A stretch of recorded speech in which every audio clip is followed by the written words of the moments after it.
Everyone, welcome to Uttarakhand अध्यापक। मैं मेघा जसवाल स्वागत करती हूँ आपका आज के सेशन में। तो आज के सेशन में हम बात करने वाले एक अपडेट की बहुत समय से जो है लेक्चरर वाले इंतजार कर रहे थे कि उनका जो एग्जाम है वो कब होगा, क्या उनकी प्रक्रिया में आगे होने वाला है। तो देखिए आज का ये जो न्यूज एक कटिंग है उसमें हमें देखने को मिल रहा है कि आपका उत्तराखंड में 808 प्रवक्ता भर्ती होंगी। और इसमें अगर आप डिटेल में जाएंगे तो यहाँ पर साफ साफ इन्होंने लिखा हुआ है कि जो उत्तराखंड में राजकीय इंटर कॉलेजों में विभिन्न विषयों के प्रवक्ता पद की रिक्त भर्ती जो है वो चल रही है।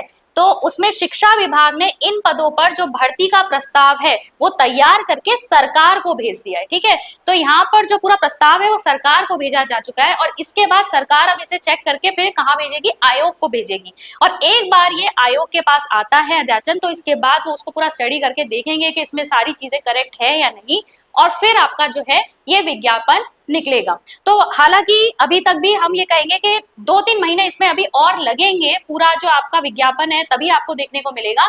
लेकिन एटलीस्ट हमें यहाँ से एक उम्मीद मिल रही है कि प्रोसेस जो है कहीं ना कहीं आगे बढ़ रही है। ठीक है, तो अब जो है अब आप लोगों को क्या करना है, आप लोगों को अपनी तैयारी शुरू कर देनी है। क्योंकि अभी तक क्या हो रहा था, कहीं ना कहीं आप सभी लोग बहुत डीमोटिवेटेड थे कि कोई भी हमें न्यूज नहीं मिल रही है, एग्जाम कब होने वाला है, कैसे होने वाला है, ये अध्याचन कब जो है आयोग पहुंचेगा। तो कहीं ना कहीं जो एक डीमोटिवेशन वाली स्टेट थी उससे निकलने में ये न्यूज जो है आपको मदद करने वाली है कि एटलीस्ट यहाँ पर प्रक्रिया आगे बढ़ रही है। वैसे भी अभी आचार संहिता लगी हुई है तो इस पर अभी ज्यादा कुछ हो नहीं पाएगा, लेकिन हाँ सरकार के पास पहुंच गया है, अब ये आयोग के पास जाएगा और फाइनली आपको ये विज्ञप्ति जो है देखने को जरूर मिलेगी।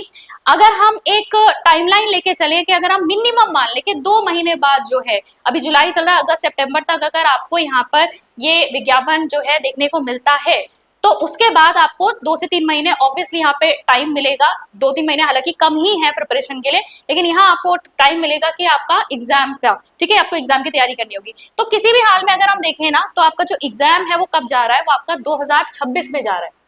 लेकिन ध्यान देने वाली बात यह है कि 2026 के लिए भी अब आपके पास ज्यादा समय नहीं है। अगर आप अपने विषय की तैयारी कर रहे हैं, जैसा कि यहाँ पे साफ साफ लिखा हुआ है, इन्होंने क्या कहा है कि स्क्रीनिंग नहीं होगी, स्क्रीनिंग होनी ही नहीं है। नया जो आपकी संशोधित नियमावली आई थी उसके अकॉर्डिंग आपकी स्क्रीनिंग हट गई थी। अब आपका सिर्फ एक विषयवार परीक्षा होनी है और उसी के आधार पे आपकी एक मेरिट जो है वो बनेगी, जिससे आपको जो है प्रवक्ता में आपको पोस्टिंग मिल जाएगी। तो अब देखिए यहाँ पर जब आपको केवल अपने सब्जेक्ट की तैयारी करनी है, किसकी तैयारी करनी है, सिर्फ और सिर्फ अपने सब्जेक्ट की तैयारी करनी है।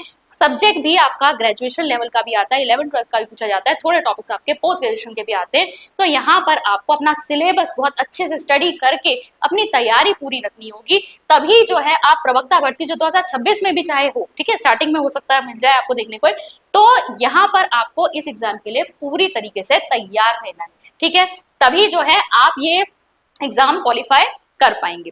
साथ ही साथ एलटी भर्ती की अगर हम बात कर लें तो यहाँ पर एक न्यूज ये भी दी गई है कि जो आपकी एलटी पद पे जो चयनित अभ्यर्थी थे, कितने 1371, ठीक है, 1371 जो आपके पद थे, यहाँ पर ये इनको नियुक्ति मिलना जो है अभी बाकी है। हियरिंग पे हियरिंग आपकी आती जा रही है, हाईकोर्ट में केस चल रहा है और आंदोलन पे बैठे हुए हैं यहाँ पर जो भी अभ्यर्थी हैं आपके पूरे 98 डेज से।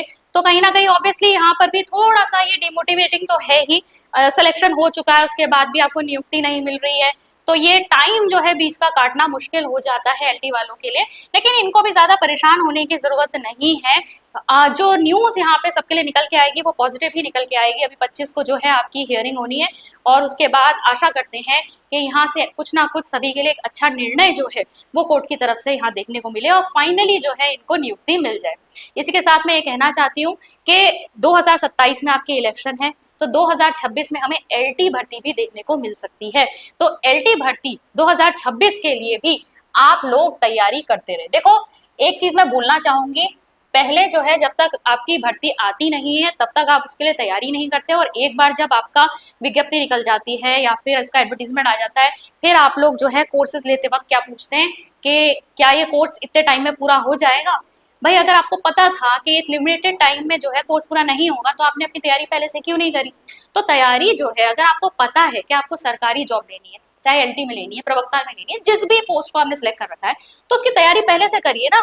तो जब आप उसकी तैयारी पहले से करेंगे तभी जो है आप जो परीक्षा के समय पे एकदम तैयार रहेंगे और फिर आप किसी को दोष नहीं दे सकते कि भाई ये चीज चेंज हो गई, वो चीज चेंज हो गई, या ये गड़बड़ हो गई, वो गड़बड़ हो गई। ये सब चीजों पे आप जो है दोषारोपण नहीं करेंगे और सिर्फ अपनी मेहनत पर भरोसा रखेंगे।